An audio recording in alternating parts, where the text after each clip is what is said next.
doubt. Doubt has been my companion for most of my life. Which feels awkward given my profession, wouldn't you say? Early in life, doubt stalked me. It came when it was least welcome and most unexpected. It would show up at the most inconvenient times. Do you know when I went through maybe some of my worst seasons of doubt? When I was applying for the position as a senior pastor. So tell us about your personal faith. How do you keep your faith with Jesus passionate and vibrant? And I'm like, that's awkward. When I was in seminary, I took that time very intentionally to question everything. And in the process, I found that sometimes even the smallest things could send me spiraling. And so when I was there, I met someone who had formerly been in seminary, but then dropped out of school, and didn't just drop out of school, walked away from the faith, entirely gave it up. And we were chatting, and I was like, why? And do you know what he said? Rock badgers. I'm serious, rock badgers. I'm not making this up. Leviticus chapter 11, verse 5, you can look it up, says rock badgers chew the cud. And he pointed out to me modern zoological studies show they don't actually chew the cud. They just look like they're chewing the cud. Therefore, God's word is full of errors. Therefore, you can't trust any of it. Therefore, you cannot know God. And I'm like, so you gave up on Jesus because of rock badgers? Now that might sound ridiculous. In fact, that might be ridiculous, okay? But I get it. So things that might seem small, even ridiculous to other people, when I was in that process, it would shake my faith deeply. So do I actually have to believe that the earth is 6,000 years old, that all those animals fit on Noah's Ark, that Methuselah lives 969 years in order to follow Jesus? And those are actually the easy questions. The hard ones are like, what do you do with the fact that my freshman roommate in college was the nicest guy I've ever met, a guy that I deeply loved, and an atheist? What do you do with hell? So my faith at the time felt like one of those Jenga sets, you know? And if you pull out the wrong block, the whole thing might come crashing down. And that, being that I'm a pastor whose job it is to teach other people the faith, this made things complicated, shall we say. So Matthew chapter 18, Jesus gives a warning to people like me, people who teach others the faith. And he says this: if anyone causes one of these little ones, those who believe in me, to stumble, it would be better for them to have a large millstone hung around their neck and to be drowned in the depths of the sea. See, I might struggle with my doubts as much as I want, but if I let it leak out and wreck your faith, ruin your faith, it would be better to tie a millstone around my neck. So that's terrifying. And so for years, I felt like I had to deal with my doubt on my own. And I couldn't let anyone in, not even God. But I have to say, something has shifted over the years. So after 15 years as your pastor, of sitting with you in your doubts, and you've got some, after listening more closely to the doubts of Abraham, Gideon, the teacher of Ecclesiastes, after learning how to pray through the Psalms, prayers like, "Where are you, God? Why have you failed me? Are you not even listening?" After coming to understand that doubt isn't just mental, but it's bodily and relational, that my doubts have as much to do with my physiological response and family of origin as they do my intellectual questions, and after seeing that wrestling with God in doubt is actually not a detour to your faith, but is part of the journey of faith, after all of that, doubt's still there. It's still with me. But it no longer has control over me. It no longer shakes my faith. And it no longer steals my joy. So a season might come. In fact, if I live long enough, I'm assuming it will. If I live long enough, I'm assuming that I will experience yet another season where I will experience something so definitely painful, something so shaking, that I will once again have to pray like Jesus, my God, why have you forsaken me? But somehow knowing that this is like part of the journey, that this is not a detour, but this is how God does his great work in me and in our world, knowing that helps remove the sting. It lessens the power of doubt in my life. So we are less than a month away from the feast day of Mother Teresa. Mother Teresa. So all Catholic saints get a feast day. Mother Teresa's happens to be September the 5th. Now, while the Catholic practice of like canonizing saints sounds a bit suspect to my Protestant ears, I get it. If you know Mother Teresa, I know why you would want to saint her. Like, she is a woman who lived her whole life for the sake of others, pouring out her life for the poorest of poor, serving lepers in Calcutta. It is stunning. If you've never read one of her books, you absolutely should. She embodied Matthew chapter 25, for I was hungry and you gave me something to eat. I was thirsty, you gave me something to drink. I was a stranger, you invited me in. I needed clothes, you clothed me. She lived this. But did you know that she was utterly plagued by doubts for most of her adult life? For decades. So shortly after her death, her personal letters to her confessor, they were published. May that never happen to me, Lord. So listen to this. Her confessor asked her, why don't you just write a letter to Jesus just expressing how you really feel? This is what she wrote. Lord my God, who am I that you should forsake me, the child of your love, and now become as the most hated one, the one you've thrown away as unwanted, unloved? I call, I cling, I want. There's no one to answer, no one on whom I can cling, no one. Alone, where is my faith? Even deep down, right in there, is nothing but emptiness and darkness. I have no faith. So many unanswered questions live within me, afraid to uncover them because of the blasphemy. If there be God, please forgive me. I am told God loves me, and yet the reality of darkness and coldness and emptiness is so great that nothing touches my soul. Did I make a mistake in surrendering blindly to the call of the Sacred Heart?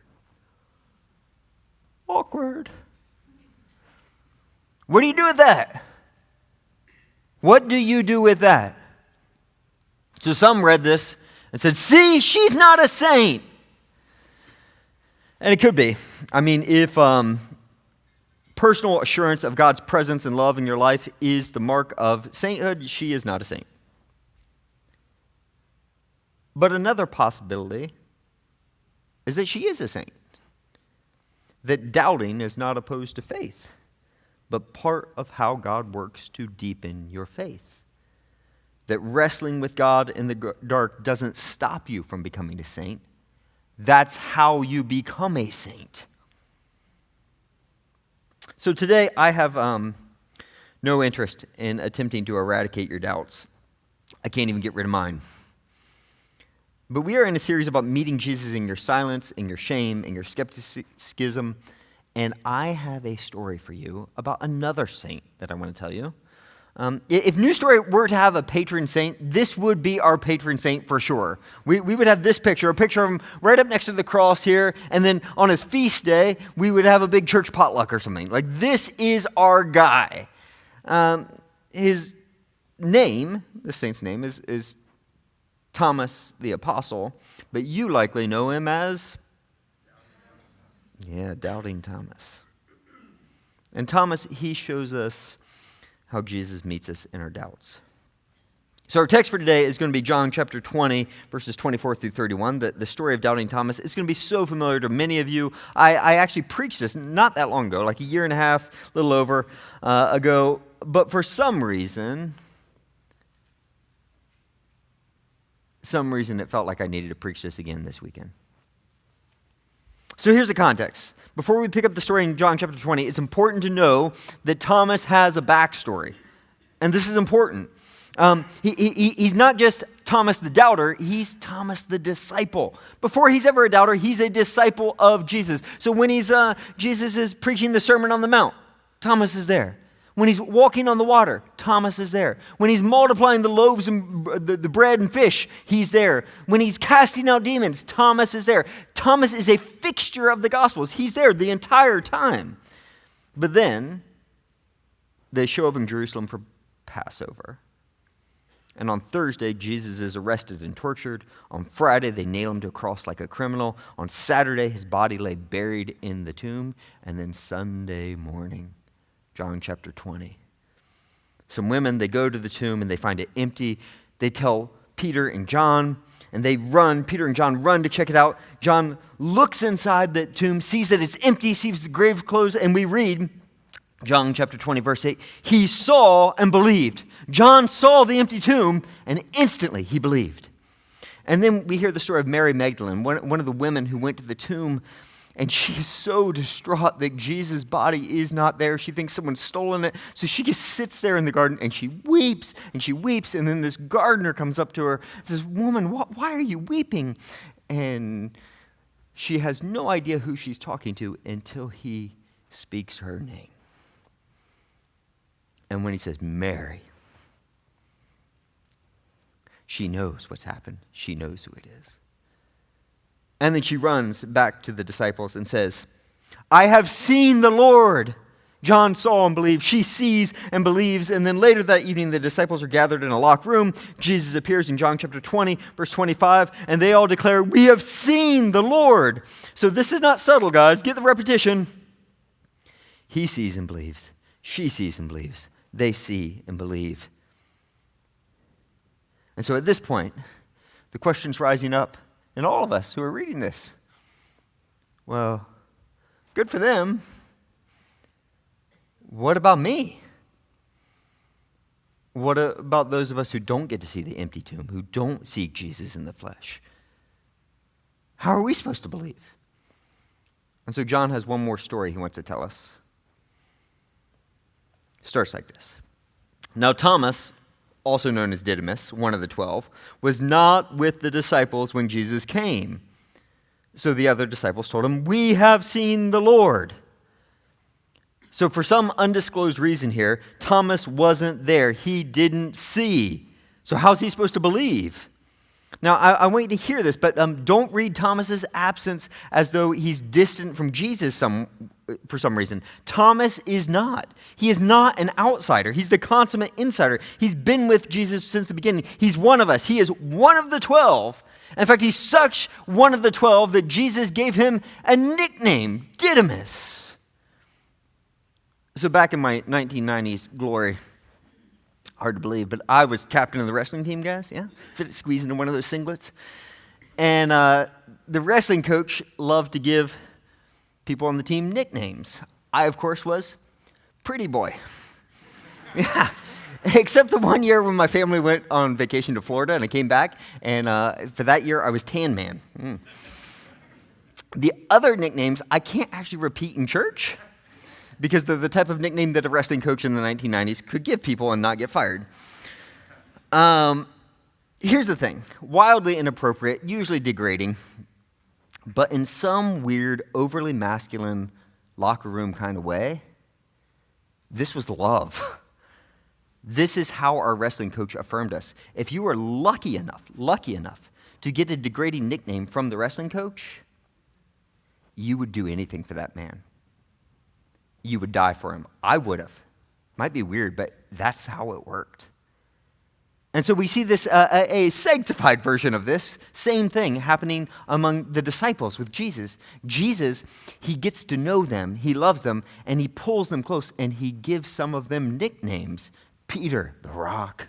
James and John, sons of thunder. Thomas, Didymus, which means the twin.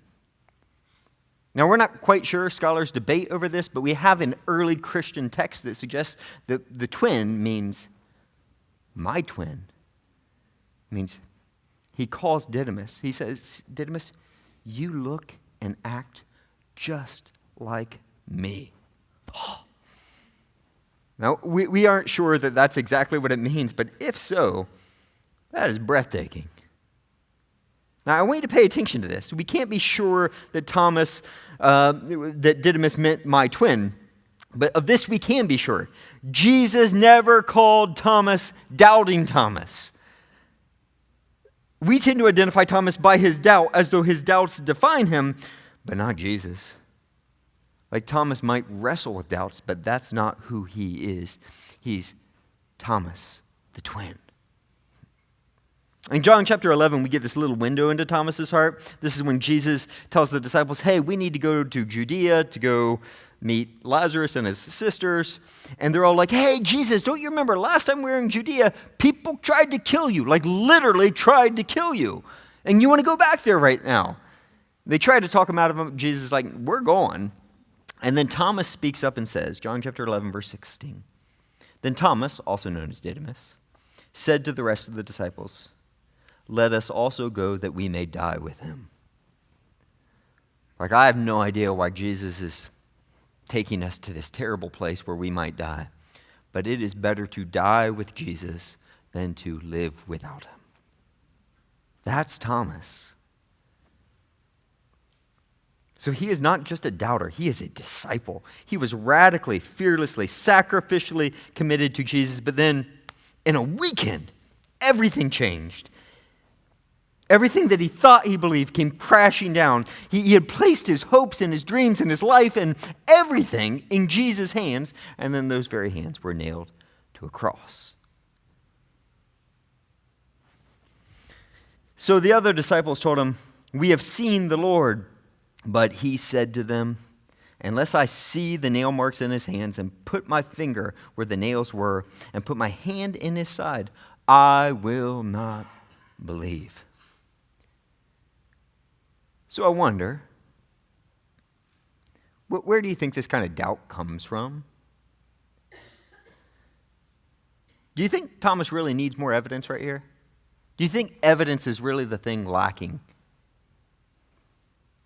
So I'm not saying that Jesus rising from the dead is like obvious or normal or expected. In my experience, people don't rise from the dead. Not a thing. There are records of people coming back to life, Lazarus for one. But you'll note, Lazarus, even after he came back to life, he later died. He's dead. Jesus, on the other hand, is making this radical claim to be resurrected into a new, imperishable, immortal body. And that is something new, like radically new. Part of what Jesus calls a new creation. Part of a creation that is not bound by the same laws of chaos and corruption and death. That resurrected life does not include things like limping because you have a torn meniscus in your left knee, or almost chopping off your thumb while you're chopping onions, or scheduling your big Labor Day festivities by having your first ever colonoscopy. Just saying, I hear that some people are experiencing things like that.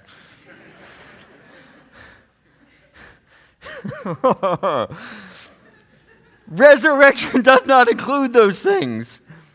So it's understandably hard to believe because it's not part of our daily experience. But what if a dozen of your closest friends swore to you, we've seen the Lord.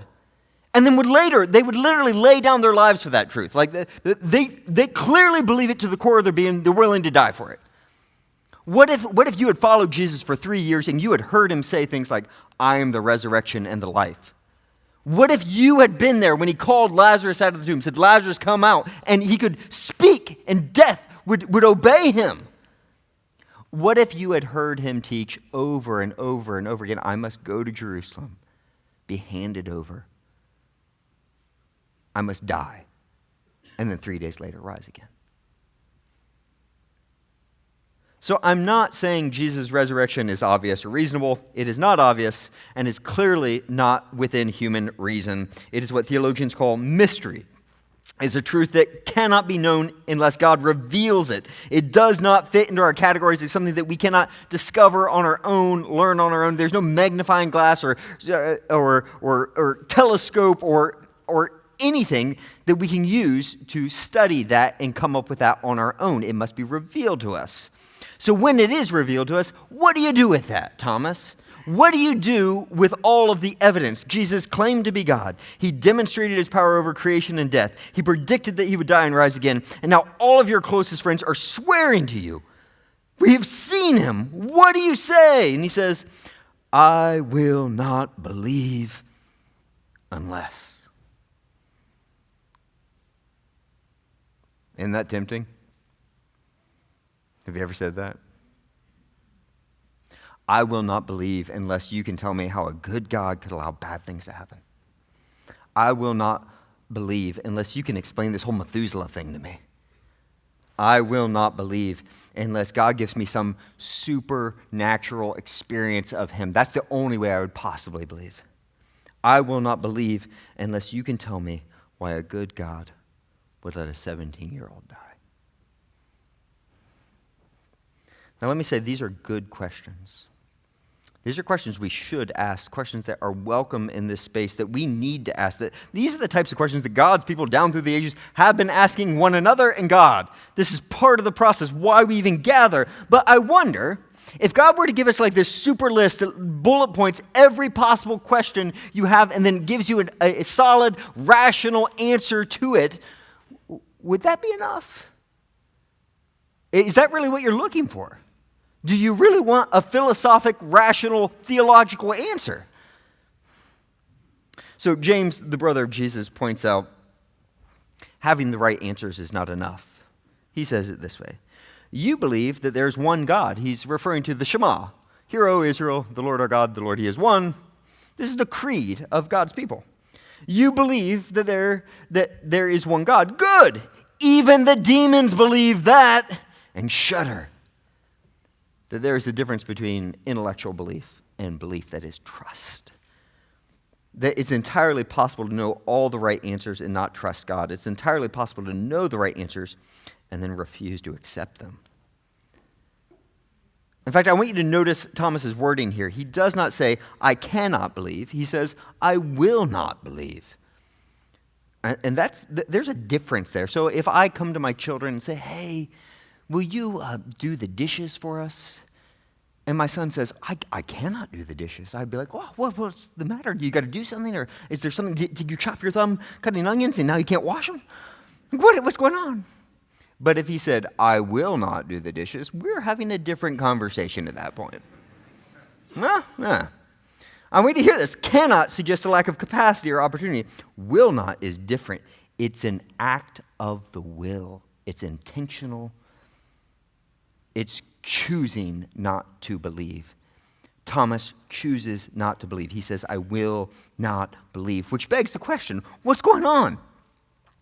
Doesn't he have every reason to believe? Wouldn't you think he'd want to hear this and accept this? Why is he so hesitant? Why is he holding back right now? Why won't he open himself up to this great news? You think there'd be nothing that he'd want to hear more than this? So when I preached this, a couple years ago, I used an illustration that was rather jarring. If you were here, you probably recall it. And I thought, I should use a different illustration, show this from a different angle, help you see it differently. But over and over again, over the past few weeks, this same image kept coming back to me again and again and again. And I felt like God was telling me to stop trying to be original or creative and just preach what the church needs to hear right now. So maybe you don't need to hear it. Maybe this is for me. Here we go. So here's the backstory. A few years ago, I went to Cambridge University for a course, and while I was there, I met Joanna Collicott. She is this genius professor, Anglican priest, psychologist, fascinating human being. She was there for the whole week, but she gave this one lecture in particular that just blew me away. It was on how moments of crisis, intense grief, stress, difficulty, trauma type things, how they challenge our basic assumptions about life and then form us spiritually, psychologically. And so her basic idea was this: we all hold basic sets of assumptions about how we view the world, who God is, what life is like, etc., etc. So, for illustration purposes, visually, these are your assumptions. Now, they might not be, your assumptions might not be my assumptions, you might not even know what your assumptions are, but they tend to be things like, the world is basically a safe place. I will outlive my children. My friends, I can trust them. And on and on. Like, I don't know what your assumptions are, but we all make assumptions. In fact, our assumptions, the thing is that they tend to hide just beneath the surface. The air we breathe, the water we swim in. You can't even see it if you're in it until something challenges them. So what happens when you think the world is basically a safe place and your house burns to the ground? What happens when you think you can count on your family forever and your spouse leaves you? What happens when you think, oh, I am a good, capable person and always be wanted, and you lose your job and can't find another one? On and on. I mean, these things, this crisis in your moment. What happens when you assume that you will outlive your children? Right? You won't outlive your children. So, Collicutt, she says, when we hit these moments of crisis, it shakes us to the core. It takes our assumptions and shatters them, and then it does something to us. It breaks something in us that can almost not be put back together. We no longer know at that moment who we are, why we exist. We can't make sense of anything. Like, that one thing makes you question everything in your life if it's deep enough within you. And she says that leads to this fork in the road.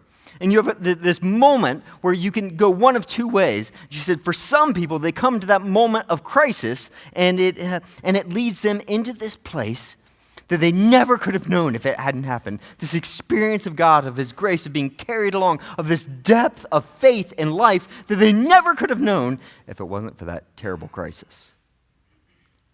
And then she said others, though, they come to that, and they're shattered, and they pull away from everyone and everything. And they turn in on themselves, and they become less than they were created to be, and they become less than instead of more than. She said, regardless, though, one of those three things will happen to you. It is going to reshape you, your soul, your life, your relationships forever. It will shape you. The question is which one will it take? Either way, you're transformed forever. So I wonder if that isn't what's happening to Thomas here in the text. I wonder if this doesn't give us a way of framing not only his doubts, but our own. So if you ask me, Paul, what has led to significant doubts in your life?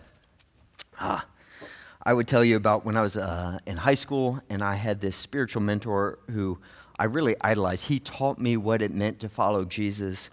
And then it came out a few years later when I was in college that the whole time he was telling me about Jesus, had been cheating on his wife. And then I'd tell you how in my 20s, I was discipling a student who was 14 years old, Ryan, and meeting with him every single week, him and this group of guys. And out of nowhere, this healthy, young 14-year-old got leukemia and died a horrific death. And then I'd tell you about how in my 30s, I thought I could trust people.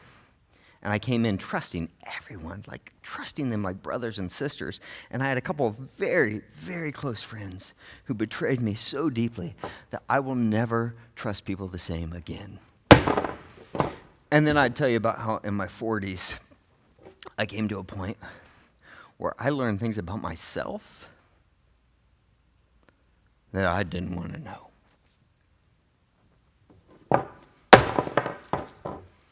Now tell me, how do you put that back together?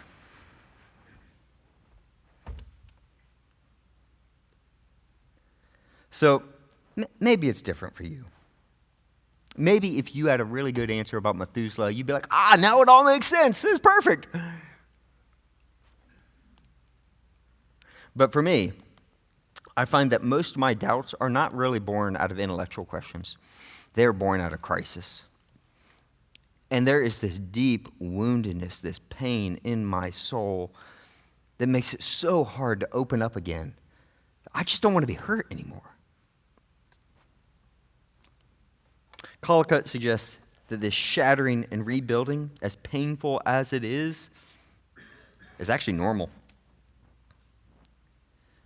God seems to use this process to refine us, to make us who we truly are created to be, to deepen us, to grow us. So each shattering is this opportunity. Am I going to open myself up to God? Am I going to take the risk again and become more of who I'm called to be? Am I going to trust that God's going to lead me through this? Or am I going to pull away and pull into myself and become less than?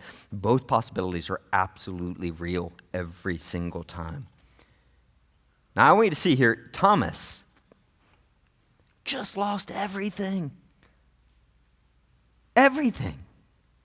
He literally paused his entire life for 3 years to follow Jesus. He gave up everything. He put all of his hope, his dreams on Jesus, and in a minute, in a weekend, it was shattered. And now he has the choice, some of you have.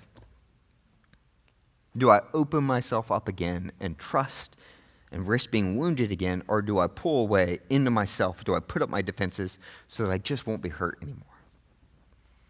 Verse 26. A week later, his disciples were in the house again, and Thomas was with them. Though the doors were locked, Jesus came and stood among them and said, "Peace be with you." Literally, shalom. This is a blessing. It's a message of wholeness. And then he said to Thomas, "Put your finger here, see my hands. Reach out your hand, put it in my side." This is the moment. A few weeks ago, I had to go to the doctor for my torn meniscus. And I had meetings before and after, really inconvenient. So I was dressed like a pastor. And I show up, and the nurse looks at me and is like, "Oh, you can't be wearing that. He's got to look at your knee." So she then informs me that I need to take off my pants and then sit in my underwear on that crinkly paper until at some random time someone might spring open the door on me. Yeah. She didn't say it that way, but that's what she said. So you know the feeling, right? Yeah. So in the ancient world, Jewish men did not expose themselves. That was not a thing. Jesus disrobes for Thomas. He shows him his woundedness. He exposes how deeply he's been hurt. He makes himself vulnerable for Thomas. Yes, literally that happens, but I want you to get me, John is leading us to something deeper here. I want you to hear this. Jesus knows that Thomas has been deeply wounded and is vulnerable. Jesus knows that you have been deeply wounded and you're vulnerable. He knows that Thomas has his defenses up, and he won't believe because he doesn't want to be hurt again. So what does Jesus do? He comes in and speaks a word of peace over him. Shalom, a word of wholeness. I am not here to shame you. I'm not here to hurt you. I want your wholeness. And then rather than belittling him or berating him for his doubts,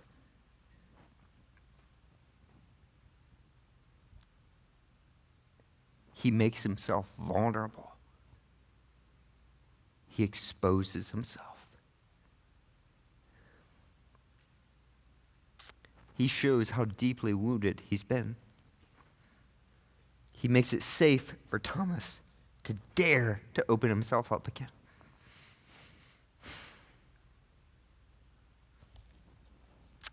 Jesus meets us in our doubts. And then, and only then, does he nudge him, stop doubting and believe. Thomas, you can relax. It's really me. I got this. You don't have to keep up your defenses. I know you've been hurt. I'm not here to hurt you. I am for you. I am for your wholeness. And this is how Jesus meets us in our doubts. He does not shame us. He doesn't berate us. He loves us. He speaks a word of peace over us. He makes himself vulnerable, shows us the extent of his love, a love that would literally bleed and die for you. And then he urges you, you can relax. You don't have to keep up your defenses. I'm for you. Now, does this answer all of our questions? No. Does it give you scientific certainty on anything? No. It's more like being certain that you're truly loved. It's more like truly knowing who you are. It's a deeper kind of knowing.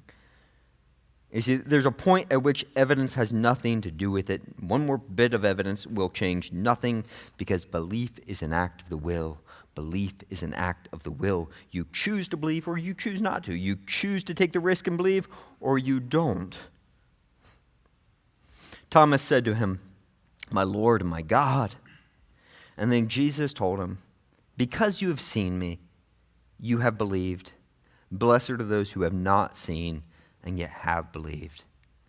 Jesus pauses to say, hey, you, all of you hearing this right now who haven't seen, blessed are you. And then John adds this final comment in verse 30 and 31. Jesus performed many other signs in the presence of his disciples, which are not recorded in this book, but these are written that you may believe that Jesus is the Messiah, the Son of God, and that by believing you may have life in his name. He says, I wrote this book so that you may let down your defenses and meet the Jesus I know. The Jesus who will meet you in your doubt. The Jesus who so loves you that he will make himself vulnerable, become wounded for you. That he became vulnerable, weak, shattered, so that you could become whole. So this is the story of Thomas. What are we supposed to do with our doubt? This text gives us a few things. I want to point out three. One, John seems to think that if we're looking for a starting place with our doubt, we should start with his book. We should read the Gospel of John. Now, this seems obvious. Yes, you should read the Gospel of John so that you can know things about Jesus. But I want you to listen carefully here to what we've said this whole time. This is not about finding all the right answers about Jesus. He says, I want you to read this so you can meet the Jesus I know. So you can know him the way I know him. So back in 2019, when I went through the hellish period of burnout, this is where I began. My assumptions about life had been shattered, about myself had been shattered. I was broken into all kinds of pieces. So each morning I would get up, grab my Bible, sit, and I would open the Gospel of John, and I would read sometimes just a few verses. But I didn't just read it. I watched Jesus. I listened to his tone. I looked at the look in his eyes. I could smell the sea breeze coming off of the Sea of Galilee. I could feel the dust under my feet. I entered into the text. It's a practice called lectio. I would highly recommend it.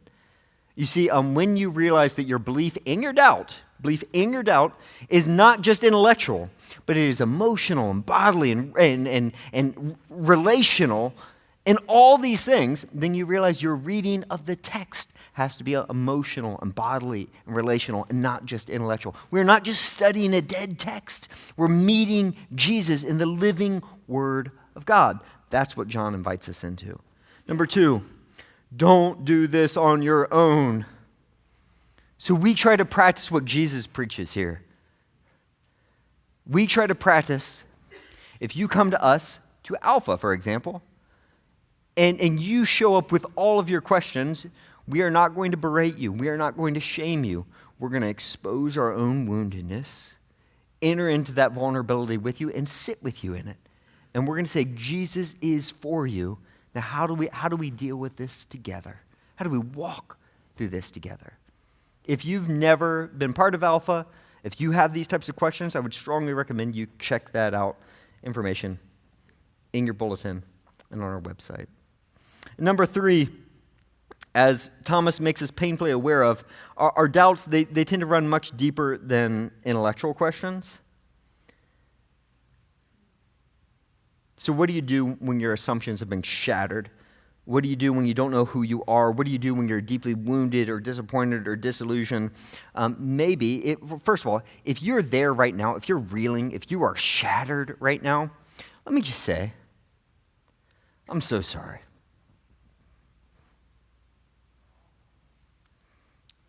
Many of us have been there. And maybe the word you need to hear is the word that Jesus speaks to Thomas, and it's this: stop doubting and believe. Now, in English, this can sound a bit harsh, but I think there might be something lost in translation in here, because that word believe, John loves the word believe. He uses it something like 60 times in the gospel. And in just the past 8 verses we've looked at, he uses it 5 times. In Greek, it's the word pistuo, over and over and over and over again. John uses the word on repeat. But here's the interesting thing about this verse. In this verse, Jesus does not say stop doubting and pistuo. He does not say that. He says pistis. Now, why is this significant? This is the only time in the Gospel of John that this word is used. The only time. And this is the only time in the entire New Testament that this word pistis is translated believe.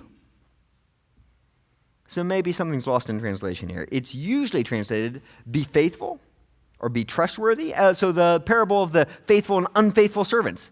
Pistis. That's what that means, faithful and so many scholars think this might be, the sense of it is better translated like this: stop being unfaithful and be faithful. Now, I want you to hear the difference here. Jesus is not telling Thomas to change how he feels in his heart of hearts. He's not saying believe something that you cannot believe in your mind right now. He's commanding him, be faithful to me. No matter how you feel, don't give up on me. Don't give up on our relationship right now. I'm not giving up on you. Don't give up on me. Do you hear the difference? He's not calling him to affirm the doctrine of resurrection. He's calling him, be faithful to me, to our relationship. Don't give up on me. Don't walk away from me. I know you're shattered right now, but that doesn't mean you walk away from me. So I wonder if this isn't in part an answer to how we are called to deal with our doubts. When doubts come, Jesus doesn't tell us to sit around and wait for the answer to make perfect sense to us. He doesn't tell us to wait until you feel true. He commands us to be faithful to him. So when you don't know what you believe anymore, pray. When you are so unsure of anything, show up to church. When you don't know who you are or who God is, read your Bible. When you are shattered, serve others.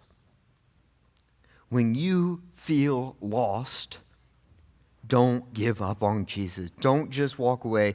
Don't stop talking to him. Don't ignore him. You be faithful and trust him for the results. Now, you might be wondering, Paul, are you saying we're supposed to fake it? I'm like, heavens, no! Have you listened to anything I've said? No, we don't need to fake anything. No one's asking you to fake anything. Jesus is simply asking you not to give up on your relationship with him because things didn't turn out the way you expected. He knows it can be hard. In fact, he's in it with you. He is suffering with you. If you would just bring your life, all the broken pieces, to him and lay them in his nail-scarred hands, he doesn't promise that it's going to be easy. But he does promise to be good. And he does promise that he will make you like him, a new creation. He will finally make you whole again.